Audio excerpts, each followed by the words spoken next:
Hola, buenos días. Vamos a dar inicio en esta oportunidad a la tercera unidad temática. La tercera unidad lleva por título El pensamiento filosófico político en la modernidad, racionalismo, empirismo y criticismo, la ilustración. El texto que vamos a trabajar es el texto de García Orza, Método científico y poder político, el pensamiento filosófico de la modernidad. En este texto, que nosotros vamos a trabajar para ver cuál es ese contexto en el cual se da el pensamiento filosófico de la modernidad, comienza pensando cuál ha sido ese desmoronamiento político y económico, caracterizando el desmoronamiento político y económico del feudalismo. Dice García Orza que en el siglo XV se inicia un proceso de transformación de la sociedad feudal hacia el acrecentamiento y posterior hegemonía de los sectores burgueses. Es decir, que va a aparecer un nuevo actor social que vamos a identificar como la burguesía. Se produce el debilitamiento de los poderosos gremios de artesanos y comienza a afianzarse durante el siglo XVII de esta manera lo que llamamos el modo de producción capitalista. Así, durante el siglo XVII también se va a ir conformando grupos capitalistas, ¿no? Grupos de sectores burgueses representantes de ese capitalismo en ciernes, que tienen como preocupación fundamental justamente el incremento de la producción, ¿no? A diferencia de lo que eran el trabajo de los artesanos, en los talleres, ¿no? Un trabajo ligado más a la actividad creativa, a la creatividad en el sentido de elaborar un objeto desde su inicio hasta el final, diferente de lo que va a suceder en el modo de producción capitalista. Completando entonces estas ideas, vamos a ver que se van a debilitar los intereses feudales, a pesar de que la nobleza, que en este momento se disputaba el poder con estos nuevos sectores nacientes, va en varias ocasiones, ¿no es cierto?, a querer restaurar los privilegios que tenía.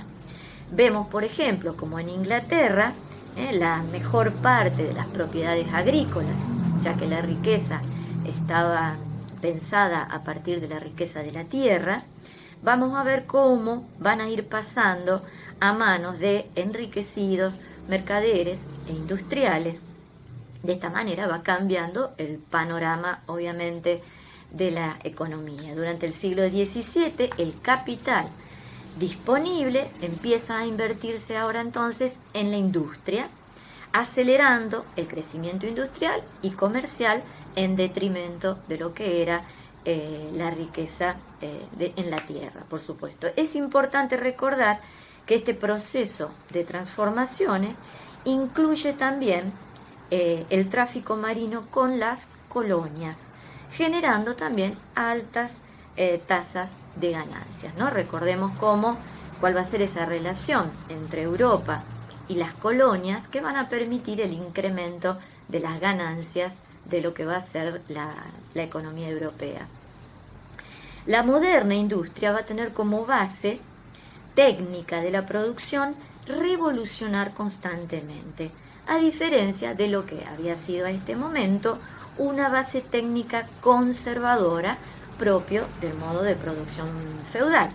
Así se percibe con claridad en qué medida los servicios del pensamiento científico van a estar al servicio de estas transformaciones hacia el modo de producción capitalista. Decimos entonces que se percibe con claridad cuál va a ser el servicio del pensamiento científico, ya sea para las técnicas de aplicación en el desarrollo de la industria, o bien para que podamos pensar el lugar y la función del obrero en este mundo que se avecina, es decir, cuál va a ser, cómo se va a producir ahora la división del trabajo en la sociedad. También cabe mencionar que en el siglo XVII se inicia la nueva era del liberalismo, que la vamos a encontrar plasmada en la filosofía política de Hobbes y Locke, del cual nos vamos a ocupar más adelante. Y la burguesía, vamos a ver cómo se afirma políticamente, borrando los resabios de la sociedad medieval y modificando entonces permanentemente las relaciones de producción.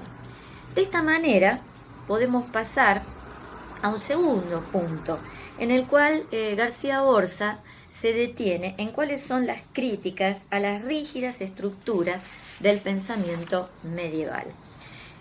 Para dar cuenta de esas críticas hace referencia al Renacimiento y al humanismo. El Renacimiento y el humanismo lo podemos ubicar entre el siglo XV y el siglo XVI. Podemos entender, ¿no es cierto?, por Renacimiento, cuál va a ser esa renovación del hombre en sus capacidades, ya sea en la religión, en el arte, en la filosofía, en las costumbres, en la política, es decir, un hombre capaz de reformar, capaz en alguna medida de llevar adelante una revolución para recobrar en alguna medida la dignidad del hombre en tanto su verdadera naturaleza. Por su parte, el humanismo, en este sentido un humanismo clásico, que va definitivamente a romper con la escolástica que mantenía estrechos lazos entre la fe y la razón. El humanismo en alguna medida se ocupa también de estudiar los maestros medievales, de gramática, retórica, también van a estudiar los autores latinos y griegos, pero al mismo tiempo hay un aspecto fundamental de su quehacer, que es ocuparse de la filosofía moral. La nueva filosofía moral va a estar atenta, en alguna medida lo adelantamos cuando mencionamos en qué consistía el Renacimiento, atenta a destacar la dignidad del hombre. Esta dignidad del hombre que hace que tengamos que pensar al hombre desde otro lugar ahora, es decir, va a modificar la antropología filosófica de la época, pasando a considerar al hombre, como individuo, a diferencia de lo que había sido, ¿no es cierto?, la sociedad medieval, donde se ponía acento al hombre en tanto integrante de una comunidad, ¿no? Ahora pasamos a poner el acento al hombre en el hombre como individuo. Se introduce entonces un nuevo modelo de hombre frente a cómo había sido pensado en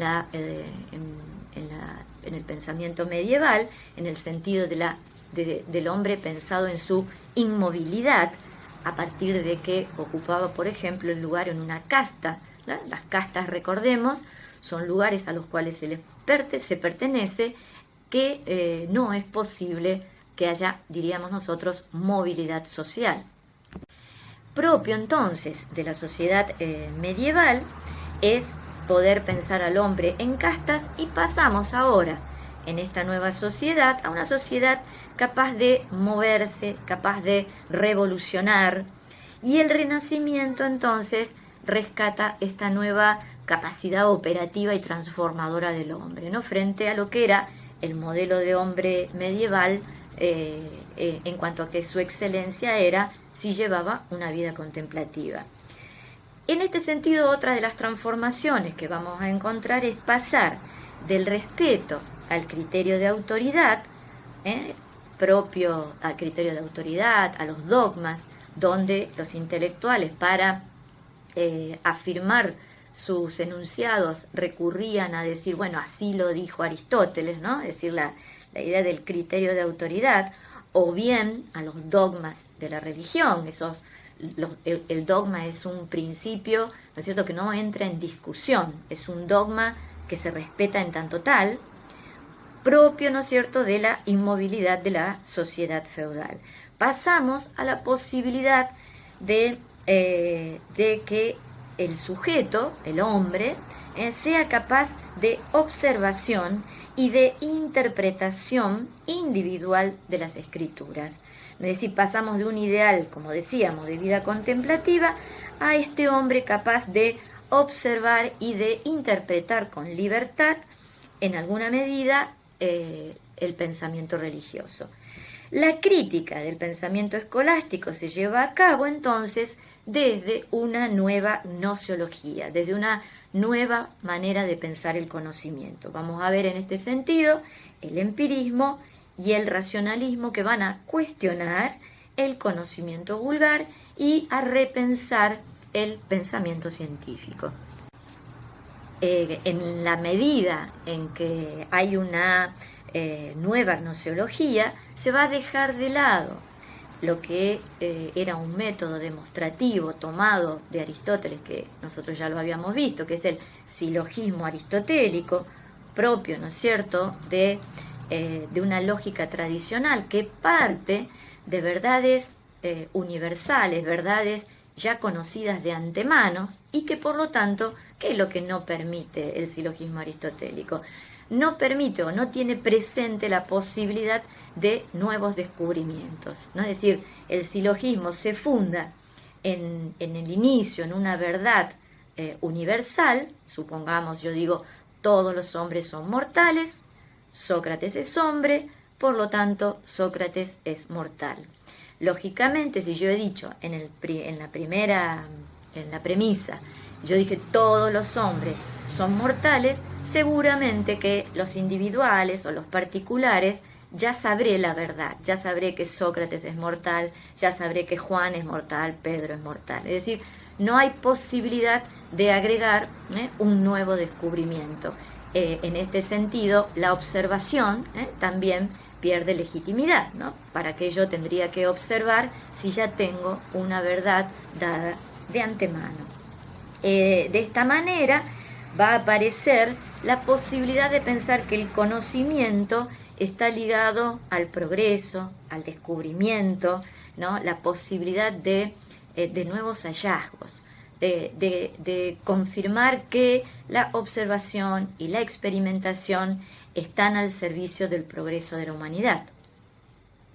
Un tercer punto que destaca García Orza es la influencia de los aparatos del Estado en la formación ideológica de la conciencia, ¿no? Es decir, cómo las instituciones propias de esa sociedad que se está gestando van a tener una influencia en la formación ideológica de la conciencia, en definitiva de la subjetividad.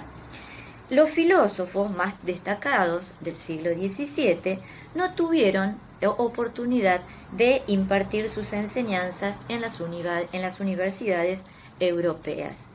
Dice García Orza entonces que la burguesía no estaba afirmada con suficiente fuerza en el poder, fueron perseguidos, los libros se fueron quemados, se los llevó a enjuiciamientos, como por ejemplo la Inquisición, en el caso de Galileo, que ustedes van a encontrar en el texto de García Orza este ejemplo bien descrito de cómo la Inquisición interviene frente a aquellas verdades de la ciencia que podían afectar los dogmas religiosos.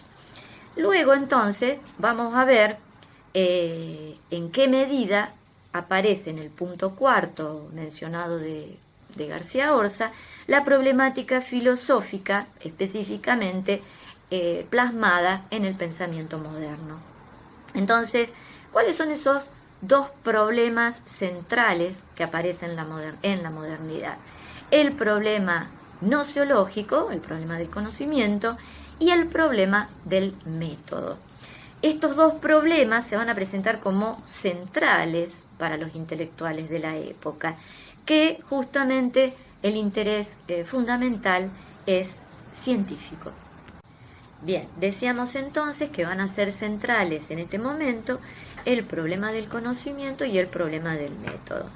Se van a presentar, es decir, los intelectuales, los filósofos, van a generar nuevas formas de experimentación, reconociendo y teniendo presente siempre el carácter transformador operativo de la ciencia. El conocimiento es poder, el conocimiento es dominio, ¿no? Recordemos que este nuevo sector social, que es la burguesía, va a tratar de apropiarse de un modo más racional de la naturaleza y también en cuanto a su forma de relacionarse, no solo con la naturaleza, sino con el hombre mismo. Así vemos que Descartes presenta en el discurso del método las 4 reglas para bien dirigir la razón y buscar la verdad en las ciencias. Es decir, según nos dice Descartes, frente a lo que es esas crisis de certezas que han estado presentes en este contexto para los intelectuales y para los filósofos, dado que todas las verdades que habían sido tenidas como tales son puestas ahora en duda, ¿no? Entonces es necesario encontrar un punto de apoyo donde afirmar nuevas verdades, en definitiva. Dice en este contexto entonces Descartes que si aplicamos reglas para bien dirigir la razón y buscar la verdad en las ciencias, seguramente llegaremos a buen puerto. ¿Cuáles son esas reglas? La primera regla que va a decir es la regla de la evidencia. Y va a decir que una idea se presenta con evidencia cuando se presenta con claridad y distinción a mi espíritu, ¿no? Es decir, esa va a ser la regla de la evidencia. Decimos entonces que la primera regla para bien dirigir la razón es la regla de la evidencia. La segunda regla es dividir las dificultades que podamos encontrar. Dividir, analizar las dificultades, ¿no? Frente a eso que se nos presenta, que es confuso, complejo, dividirlo, analizar, dividirlo. Luego, ir de los pensamientos simples a los más complicados. Es decir, que una vez que hemos dividido, que sabemos cuáles son esos elementos simples que componen eso que se nos aparecía como confuso, llevamos adelante una síntesis, ¿no? Nuevamente ahora vamos a proceder a hacer una síntesis, pero ahora conocemos cuáles son esos elementos simples que estaban presentes. Y finalmente llevar adelante una enumeración, una revisión general para ver si no nos hemos confundido en alguno de los puntos analizados en definitiva. Entonces, aquí Descartes pone el acento en la necesidad de dirigir bien la razón, y en este sentido el método es cómo dirigimos esa razón, ¿no? Cómo se lleva adelante la operación en el intelecto. Luego, Bacon expone un método de inducción, un método de inducción incompleta, la llama él. Como ustedes ven, ha surgido una nueva forma, la importancia que va a tener la experimentación, la observación, en definitiva, poder partir de lo individual y lo particular, ¿no? Es un conocimiento ahora el que propone Bacon, que va de la observación de los fenómenos a la formulación de leyes generales. Por su parte, otro representante como Galileo lleva a la práctica también, en el mismo sentido de lo que veíamos en Bacon, lleva adelante la práctica de la observación y la experimentación ya ahora en sentido moderno, con un equipamiento científico, por ejemplo, herramientas como el telescopio, para el avance de la ciencia, ¿no? Ya en el caso de Galileo vemos cómo él postula la necesidad de formular hipótesis, y que luego, mediante la observación y la experimentación, podremos llevar a generar verdades en el campo de la ciencia. El hombre de ciencia, en este sentido, matematiza el universo. ¿Qué quiere decir esto? Que interpreta al mundo natural al modo de la matemática. Recordemos que la ciencia que va a tener prestigio porque justamente durante siglos se ha mostrado sustentando verdades indubitables. Recordemos que las matemáticas parten de principios, parten de axiomas que no necesitan ser demostrados y luego, en un sentido deductivo, se accede a conclusiones. Entonces, el espacio natural va a ser pensado con las propiedades de la geometría, con ecuaciones inequívocas, y en este sentido, esa observación será respecto de cuerpos considerados como res extensa, ¿no? De esta manera la va a denominar Descartes, permitiendo que sea, al ser pensado una extensión, ese cuerpo, que sea medido y expresado con exactitud.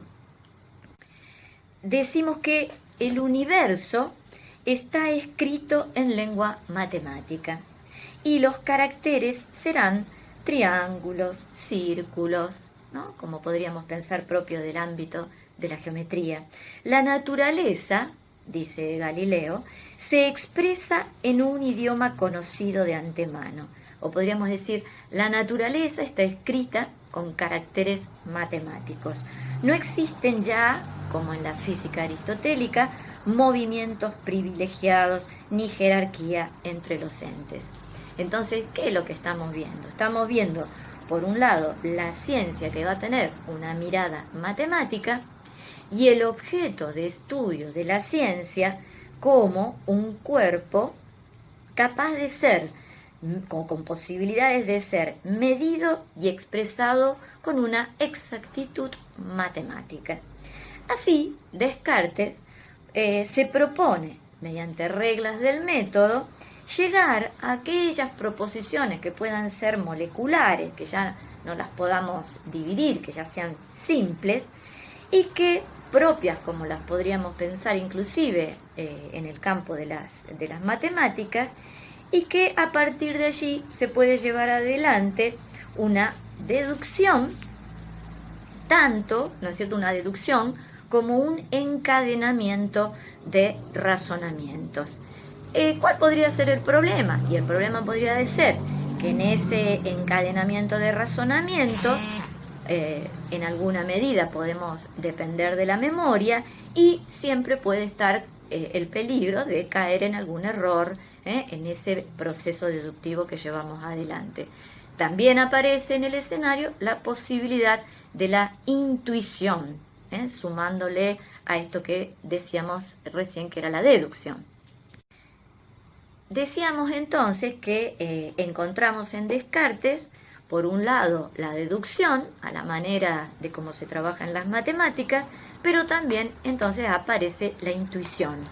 Allí es posible, mediante la intuición, ver intuitivamente un todo, de una sola vez y sin necesidad de recurrir a la memoria, ¿no? Es decir, la intuición se propone allí como la posibilidad de acceder a certezas. Las matemáticas, que decíamos aparecen, ¿no es cierto?, como el uso, como resultado del uso correcto de la razón, es una ciencia que se presenta sin prejuicios y por lo tanto es esa ciencia que se puede pensar como juez competente en el pensamiento científico.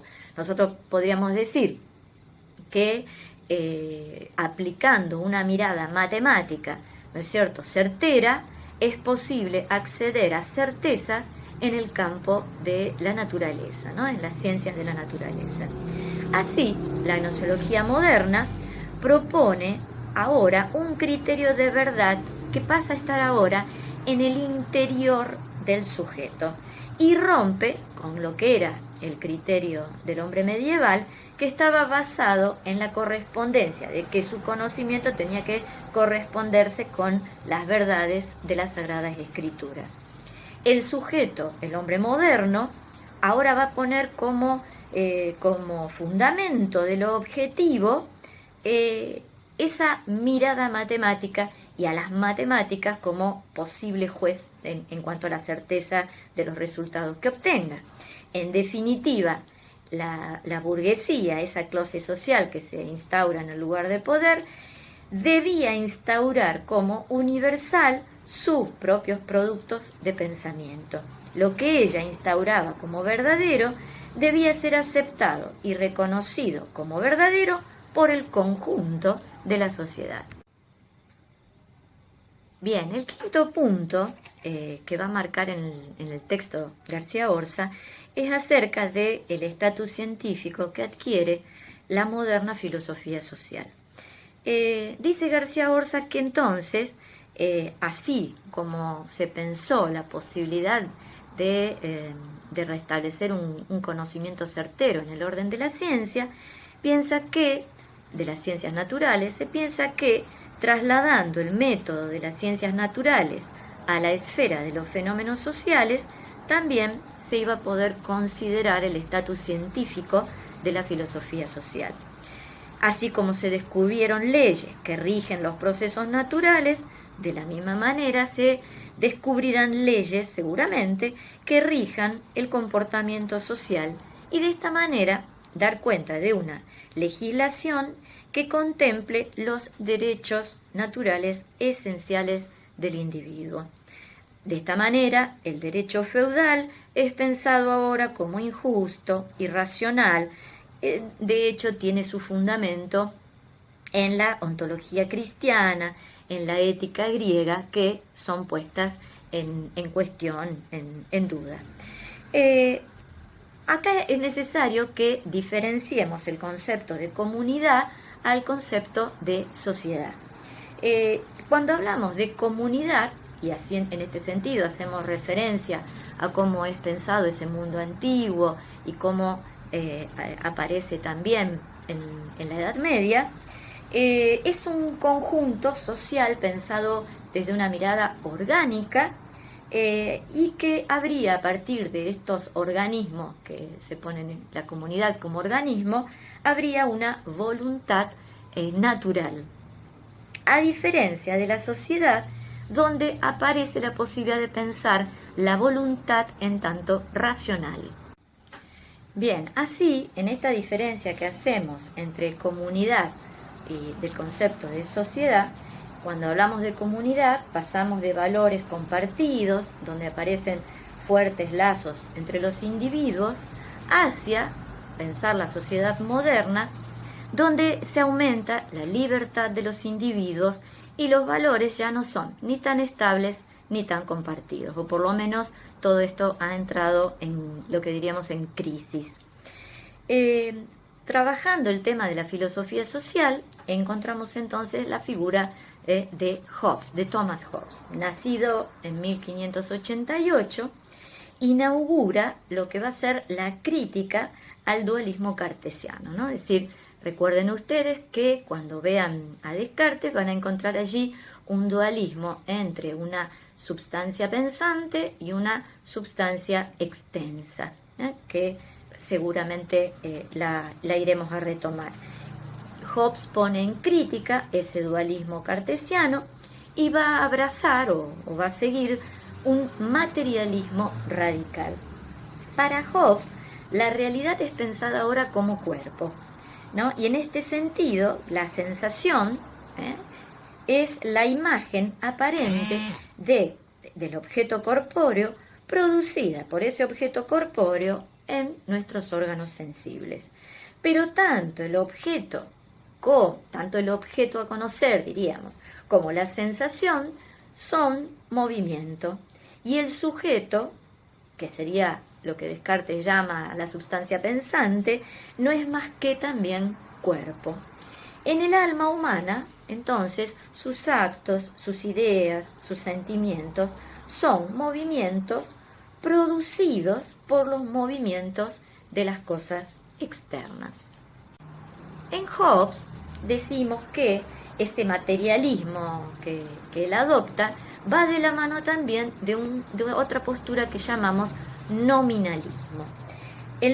Para el nominalismo, los conceptos no son más que simples nombres referidos a las cosas. Los nombres son signos de uno o más objetos. Es decir, para el nominalismo lo real es lo particular, es lo individual, ¿no? Cuando hacemos los conceptos, los universales, son meramente referencias que hacemos, son abstracciones, pero en definitiva lo real es lo individual y lo particular. El razonamiento es un cálculo, a su vez para Hobbes, el razonamiento es un cálculo con fines prácticos. ¿Cuál sería ese fin? Obtener algo o renunciar, lo que permite concluir en el lugar que va a ocupar los juicios que realizamos, que estarían determinando la voluntad, ya sea para obtener o renunciar a algo. En la sociedad civil, dice Hobbes, es pensado en Hobbes, como un mecanismo, y para entenderlo se va a recurrir a las ciencias de la naturaleza y a la geometría. Va a partir de principios que deben ser extraídos de la experiencia, sin dejar de lado el lugar que ocupan las matemáticas. En la perspectiva de Hobbes, parte de la observación de la sociedad y piensa que hay que tener en esa observación un criterio científico. Va a tener presente los postulados del derecho natural. Bien, ¿qué es el derecho natural entonces para Hobbes? Desde la perspectiva del derecho natural son legítimas las leyes positivas que sean concordantes con un orden natural, dado obviamente ese orden de antemano. Por lo tanto, esas leyes positivas son el resultado de una construcción racional concordante con ese orden natural. Hobbes piensa un contrato social que debía ser un instrumento que regulara el conjunto de la maquinaria social, así como lo que regula la naturaleza, también hay una mecánica en la naturaleza. Este contrato político del cual habla Hobbes surge de la naturaleza social de los individuos, protege a la naturaleza humana y permite la reproducción del ciclo social. Dice Hobbes que hay notas esenciales del individuo social. Una de esas notas esenciales es la exigencia de los apetitos naturales, o también podríamos decir la avidez natural, propia de las inclinaciones de los hombres, en virtud de la que se requiere el uso de las cosas comunes para sí solo, ¿no? Es decir, esa avidez natural hace que las cosas comunes se requieran para uno mismo, para sí solo.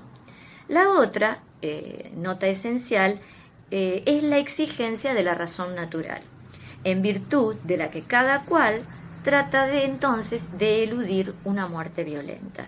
Este contrato tiene como objetivo regular dichas inclinaciones. Como ustedes ven, hay un conflicto, ¿no es cierto?, entre esas inclinaciones y la posibilidad de una construcción racional.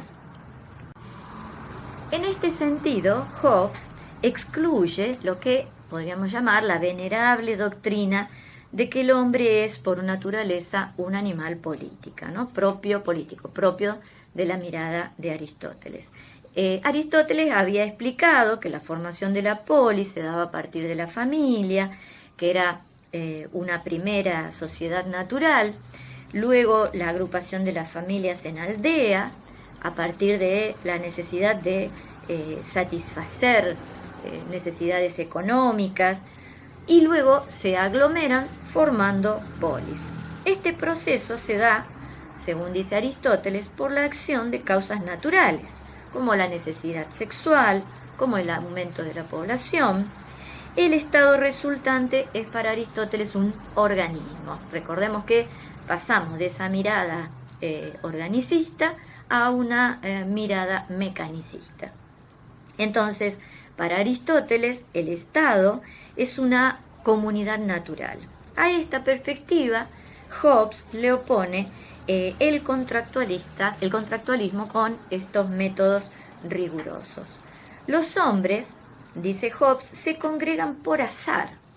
Originariamente son iguales entre sí, e iguales también son sus deseos, ¿no? Porque recordemos que había esas inclinaciones esenciales. Y habrá guerra de todos contra todos, no habrá justicia.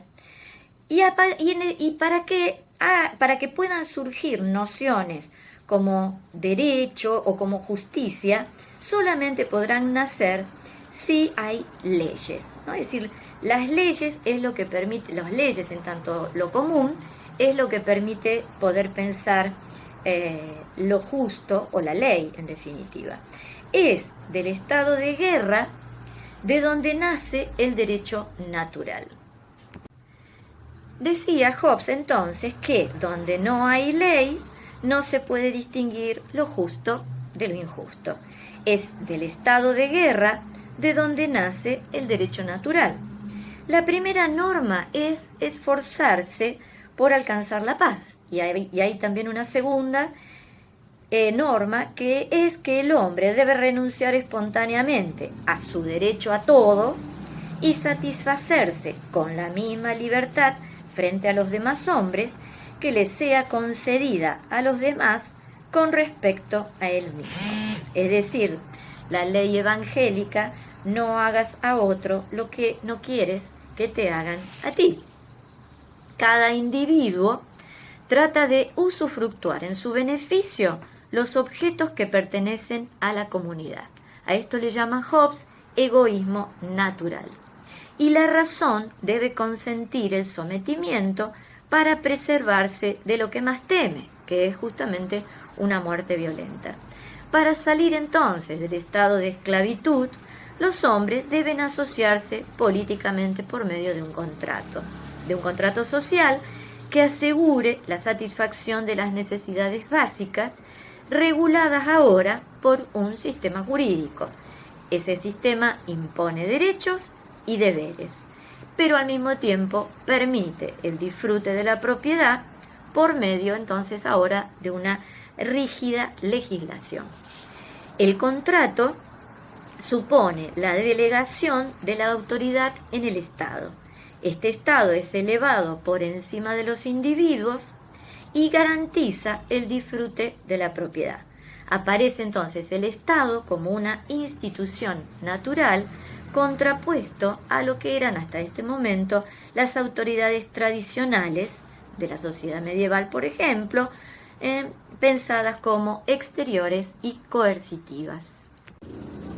Esta construcción que ha permitido pensar a la autoridad en el Estado se basa en una mecánica de las pasiones para Hobbes, explotada y aprovechada por la razón. Esta mecánica social funciona como una parte de la energía del cuerpo social. Se concentra esa energía en la figura del soberano, que asegura la armonización del conjunto. Gracias a esa energía que toma de las partes, el Leviatán, más que una bestia enorme, pasa a ser una máquina de regulación automática. ¿Qué es el Leviatán? El Leviatán es el título de esa obra de Hobbes, donde él expone su teoría de filosofía social. El término Leviatán lo toma del Antiguo Testamento y es un monstruo al cual solo Dios puede llegar a vencer. Y en este caso, para Hobbes pasa a ser la figura del Estado, que nadie tiene más poder que él. En realidad el Leviatán es ahora ese soberano que usufructa, digamos, de esas pasiones que genera el todo del cuerpo social. Así, las notas del Estado liberal son para Hobbes. El poder soberano se instituye por amor a la paz, preservación de la vida y posibilidad de disfrutar de la propiedad libremente disponible. El soberano procura leyes que regulan el orden de la propiedad. Las leyes tienen el carácter de normas generales y formales, permiten la calculabilidad de los actos de los demás, asegurando libertad e igualdad formal. Y último, mantiene la paz interior, defiende contra los enemigos exteriores y permite aumentar la fortuna y disfrutar de la libertad. El otro filósofo que también va a pensar la filosofía social de la época es John Locke.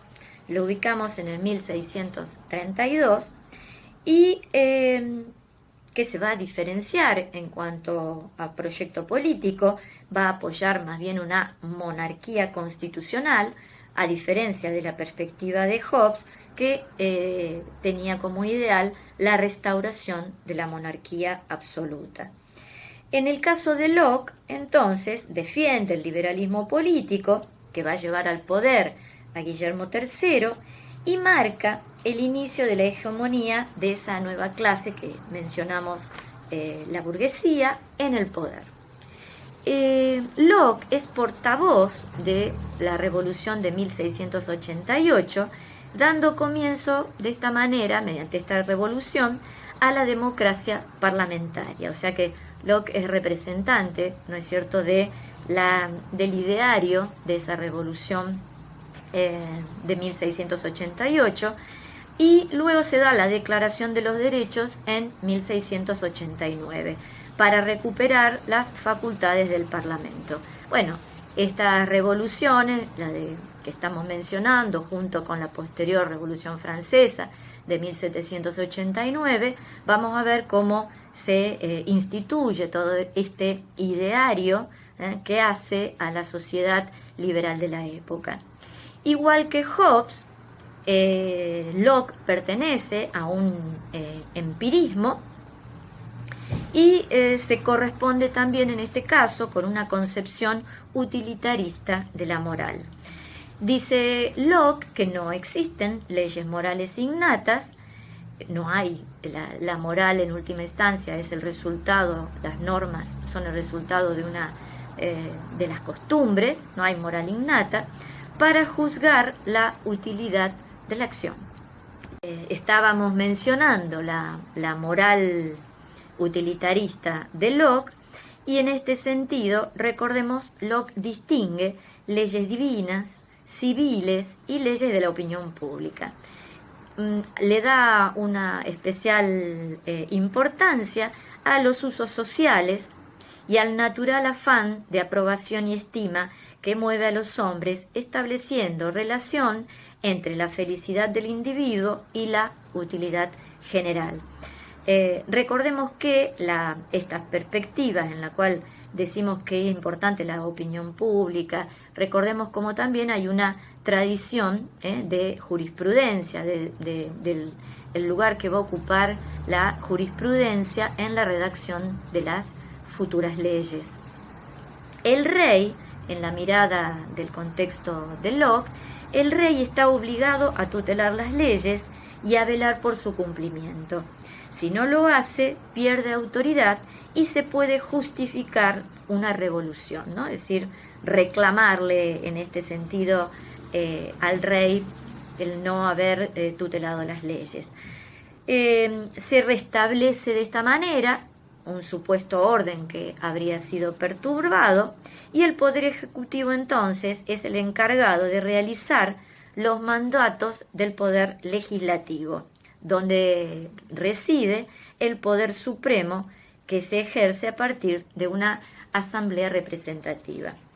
En el caso de Locke, introduce la problemática del origen de la propiedad privada, marcando que el trabajo es necesario, ¿no?, para legitimar esa propiedad. Surge a la mitad del siglo XVIII una concepción nueva de la economía política. Bien, entonces el hombre en estado de naturaleza está en posesión de una absoluta libertad y de una absoluta igualdad. La ley de la naturaleza humana consiste en que nadie tiene que privar a otro de su salud, de su vida, de sus bienes. En definitiva, se pasa a una restricción de esos derechos, como que puede ser se restringe la libertad, se restringe la igualdad, pero ahora está la figura del soberano que garantiza el disfrute de todos esos bienes y derechos, aunque se perdieron en un sentido absoluto. La libertad en la sociedad civil consiste en reconocer el lugar que ocupa el poder legislativo, que ha sido el resultado de un asentimiento de la comunidad, y que esa sociedad permite pensar ahora el derecho de propiedad como resultado de un trabajo acumulado, es decir, aquella tierra que ha podido ser sembrada, que ha podido ser arada, es la tierra que se la puede cercar y decir en definitiva que es mía. El último punto que menciona García Orza es ciencia y poder en el siglo XVII. En este siglo, haciendo a modo de conclusión, el conocimiento fue apoyado por la burguesía en función de sus necesidades de poder y dominio. Las expectativas de este sector respecto del desarrollo de la ciencia se transfieren a esa conciencia general de los pueblos, al disfrute de los beneficios de la ciencia, de la posibilidad de vivir en un mundo mejor y de un supuesto bienestar general. Entonces, el conocimiento científico es pensado en tanto proporciona utilidad y servidumbre. La ciencia se vuelve algo ciertamente eficaz para este proyecto, se pueden comprobar sus resultados con una exactitud matemática, el número se constituye en canon del iluminismo, de toda esta mirada donde es posible acceder al conocimiento con certeza, y por el otro lado también es necesario llevar adelante una cierta crítica. Sabemos que esta sociedad organizada a partir de cómo se piensa también la propiedad privada, considera de lleno que todos los hombres son iguales.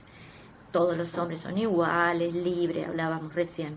Entonces, hay un derecho que presupone, en un sentido abstracto, los derechos. ¿Quién sería el titular de estos derechos? Bueno, los titulares de estos derechos son individuos, pero pensados en un sentido abstracto, ¿no? Es decir, en cuanto nos ponemos a pensar sobre si esto se cumple de hecho, en cuanto a la posibilidad de que estos derechos realmente se vuelvan efectivos, vemos la limitación que encontró, ¿no? Es decir, cuando en realidad lo que hay es un sistema jurídico que en la práctica es injusto. En este sentido, Marx, en la cuestión judía, dice que el derecho debiera no ser igual, sino desigual. La sociedad natural contractualista oculta una práctica de sometimiento. Da origen en este sentido a un estado jurídico coercitivo, clases gobernantes que en definitiva llevan la ideología que predomina, es esa ideología burguesa que justifica de esta manera su dominio y poder. Bien, para no concluir en realidad o para seguir pensando, podríamos agregar un punto que no está incluido en el texto de García Orza, le podríamos poner un séptimo punto, que podríamos llamarlo la construcción o hacia la construcción de una mirada no eurocéntrica. Al respecto, hay una crítica de Enrique Dussel, que es un filósofo argentino, que recuerda que la modernidad hispana del siglo XVI se había formulado la pregunta acerca del derecho que tienen los europeos de ocupar, de dominar, de gestionar las culturas recientemente descubiertas, en definitiva, de ese poder y dominio del cual venimos hablando. Y al mismo tiempo menciona cómo esta pregunta fue olvidada una y otra vez y cómo la modernidad directamente la anula como reflexión, ¿no? La anula. Esto se enmarca, ¿no?, en esa necesaria reflexión de la posibilidad de superar el horizonte eurocéntrico. El mundo de la periferia es pensado como una historia a cumplir, ¿no? El hombre europeo ve a las culturas diversas como aquellas que todavía les queda un camino por recorrer, las piensa como premodernas, por lo tanto tendrán que llegar a la modernidad, las piensa como salvajes, como bárbaras, por lo tanto tendrán que ser civilizadas. Y así, desde Latinoamérica, debiéramos analizar y poner en cuestión y en crítica todo el pensamiento filosófico, el pensamiento político, las instituciones que ordenaron durante siglos esta cultura y que en definitiva han llevado adelante un proceso de expansión, de anexión, de colonización, de supresión del otro, de exclusión de las diferencias, hegemonía de la identidad. Bien, son preguntas para seguir reflexionando. Bien, damos aquí fin a esta clase.